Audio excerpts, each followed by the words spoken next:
ഇവരുടെ പ്ലാനിങ് എന്ന് പറഞ്ഞാൽ പെർഫെക്റ്റ് ആയിട്ടിരിക്കും. അതായത് ഇപ്പൊ എന്ത് ചെയ്യാൻ പോകുന്നു, നാളെ എന്ത് ചെയ്യണം എന്നൊരു ഫ്യൂച്ചർ പ്ലാനിങ് ഒക്കെ ഇവരുടെ അടുത്ത് ഭയങ്കരമായിട്ട് കാണും. പിന്നെ പാരൻസിനെയൊക്കെ നോക്കി നടത്തുന്ന ഒരു കപ്പാസിറ്റി ഇവരുടെ അടുത്ത് വളരെ കാണും. അതായത് അവർ ചിലപ്പോൾ ദേഷ്യപ്പെടുമായിരിക്കും. ദേഷ്യപ്പെട്ടായാലും ഇവരെന്താ ചെയ്യും, ഉറപ്പായിട്ട് അവരുടെ കുടുംബത്തിനെ സ്നേഹിക്കുന്ന ഒരാളായിട്ട് ഇവരിക്കും ഉറപ്പായിട്ടും.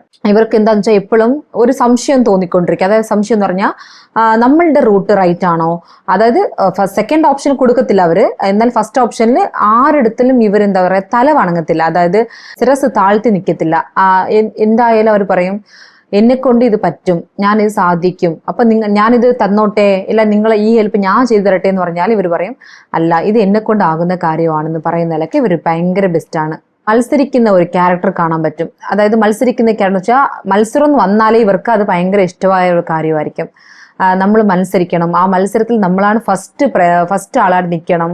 അതായത് ഒരു വിൻ ചെയ്യണം. അവരുടെ ഫുൾ തിങ്കിങ് എന്താന്ന് വെച്ചാൽ വിൻ ചെയ്യണം, ഹൗ ടു ബിക്കം സക്സസ്. അതായത് ഞാൻ എന്താണ് ആവുന്നു, എന്നിട്ട് എന്നെ കൊണ്ട് എന്ത് ചെയ്യാൻ പറ്റും, ഈ ലോകത്തിൽ എന്നെ കൊണ്ട് എന്താ ചെയ്യാൻ പറ്റും. ഇപ്പോൾ ഈ ലീഡേഴ്സ്, ഈ വലിയ വലിയ തലവറുകളൊക്കെ ഉണ്ടല്ലോ, ലീഡർ കപ്പാസിറ്റിയിൽ ഇരിക്കുന്ന എല്ലാ ആൾക്കാരും അവർ ഒരുപാട് അവരെക്കുറിച്ച് ആലോചിക്കുന്ന കാരണം കൊണ്ടാണ്. അതായത് ഇവരുടെ സബ്ജക്റ്റില് ആരെന്തും പറഞ്ഞോട്ടെ, അപ്പം ഒരു സ്പ്രെഡിങ്, നമ്മളൊരു ഇടത്തിൽ ജീവിക്കുന്നു.